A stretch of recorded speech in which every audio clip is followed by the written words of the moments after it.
Look at your next clause now. Paso agapon ek tu theou gegenetai, kai genos keton theon. Well, here we see two verbs, gegenetai and genoske. Let's analyze these two verbs. First, gegenetai. Gegenetai can be a little tricky if you're not careful.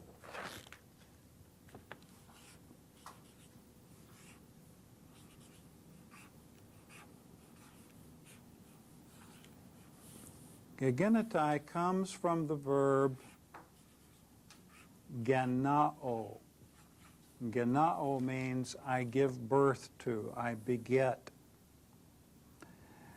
Look at your verb form in your text.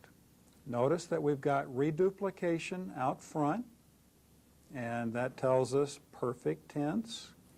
Go to the back part of the verb and you see a third person singular ending, a middle or passive ending. This eta looks like a long connecting vowel, doesn't it? But this is the tricky part. It's not. What we need to remember is that perfect middle or passive forms never have connecting vowels. Perfect middle or passive forms never have connecting vowels, and they never have tense indicators, so you're not going to find a kappa. Why is this eta here?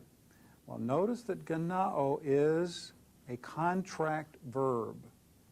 And what happens in contract verbs for the perfect middle or passive is that the stem vowel will lengthen before adding the ending. No connecting vowel and no kappa tense indicator. So this is not telling us subjunctive at all. It's simply a lengthened stem vowel. This would then be parsed perfect, and we'll put a PF, or you could put a PERF, somehow indicate perfect to distinguish it from present. Now it's either middle or passive.